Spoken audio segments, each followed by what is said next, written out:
and welcome to the morning after. We're on episode 3 of Ari's season of The Bachelor, season 22. It's so crazy to think that it's been 22 seasons. So as you can see, I'm in a different hotel room this week. I am in Toronto, so yay Canada, I love being home. And yeah, we're gonna get to this episode. So starting off with our Maltesers moment, which as you know by now is hashtag light goals. We're picking a light goal, which is a attainable, lighthearted, everyday life goal. And so I thought long and hard about the light goal this week, and I thought that it really stood out to me was on his one-on-one date with Lauren S. Ari actually started eating the food. And I thought this was amazing because I think we've seen 22 seasons now where I don't know if we've ever seen anyone actually eat the food.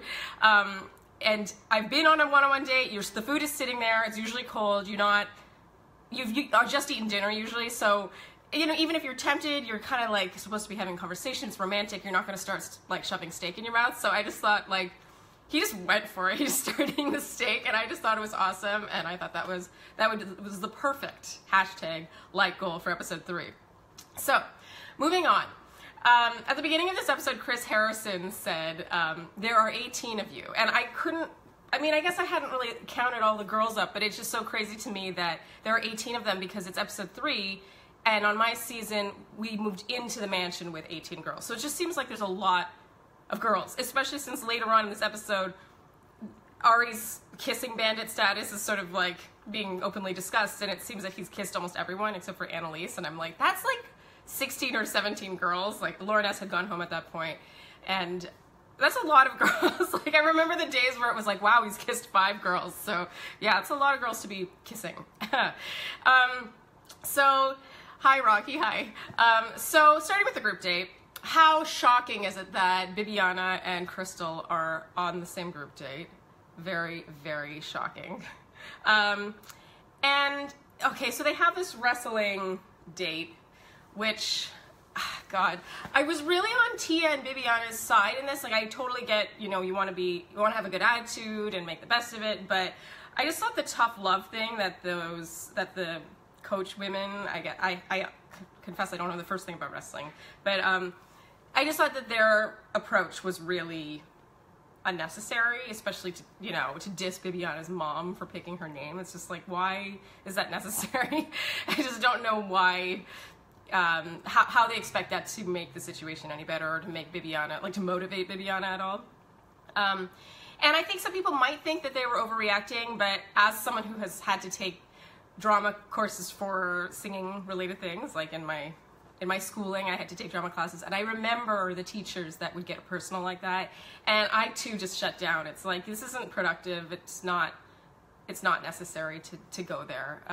So yeah, I give them clapping emojis for getting it together and still doing it and having a great attitude. I was very, very impressed with that.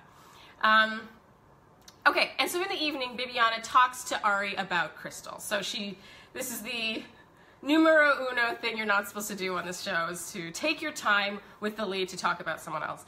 I actually thought Bibiana was really respectful in how she did this, but I still think it's always a bad move, you guys. It never pays off, because the takeaway is never, the lead is never like, maybe I'm wrong about that girl. He's always like, I really wish Bibiana had chosen to like focus on us. That's always the takeaway. Very rarely is there an exception to that. So it's a shame that she did that. She did end up going home. I'm actually shocked Bibiana went home in this episode because I thought she provided a lot of interesting drama, and I was amazed they let her go. But yeah, that's too bad. Okay, Lauren S.'s one-on-one. Can I just talk about how they showed Lauren S. packing her suitcase and like rolling it into the foyer of the house, and immediately I was like, they don't show this all the time, so it kind of was foreshadowing in a way. I thought it was hilarious how Lauren S. basically said in an ITM that she would not have given the rose to herself. I just loved this. I talk about this mostly in my Flair recap, so I don't want to be redundant and talk about it right now, but yeah, I just loved the self-awareness that she showed here, and I also loved that the show showed that self-awareness, if that makes any sense. So next, oh, I also thought the way Ari sent Lauren S. home was actually quite humane here. you know, they're required to take the rose and be like, I can't give this to you. But I actually thought that the way he did this, like, he didn't build it up like he was going to give her the rose and then drop her down. Like, he was immediately like, I really wanted this for us.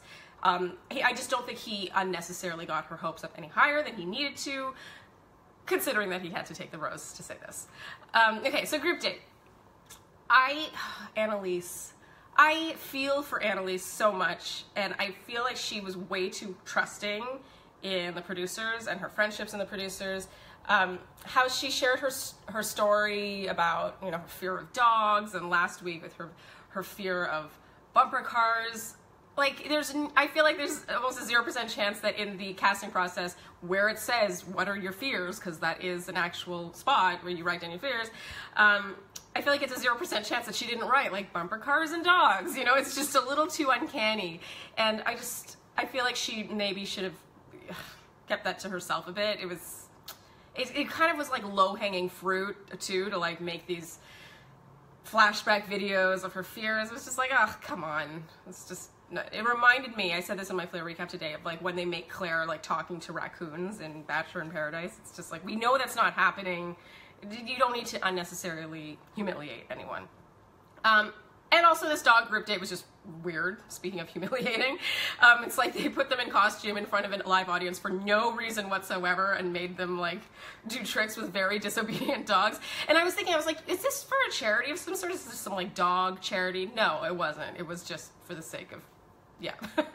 Okay, so on to the rose ceremony, cocktail party.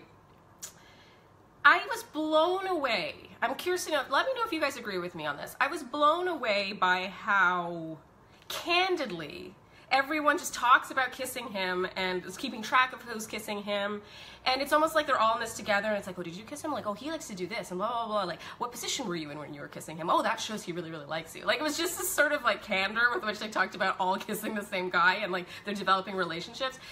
I mean, on my season, there was a general consensus of who had kissed him and who hadn't, but it was never, ever with that kind of detail. Ever. I was blown away by this.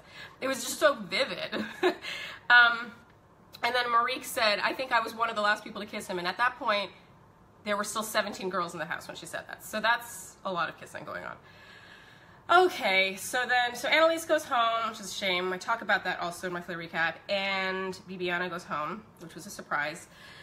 The post-episode video about Annelise's fear of dogs, once again, unnecessary. I thought this was sort of rubbing salt in the wound. She already had such a rough episode. To do that on top of it all was just unnecessary. That's what I said.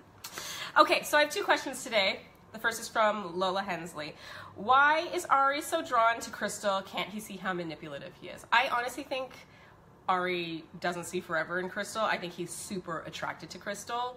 It just even in the way his interactions, like if you look at his interactions with, for example, both of the Beccas, there is the attraction, there's the making out, but it's not like going instant making out. Like I feel like with Crystal, it's like, you look so cute in your like cougar outfit today, like blah, blah, blah. Like it's immediately going to the making out, while with the other girls there's a little more conversation. I think personally that he's more attracted to her.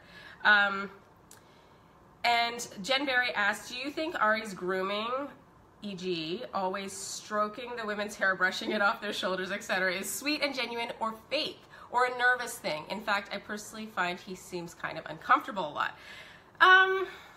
I actually agree that he seems kind of uncomfortable a lot, but I really like that about him.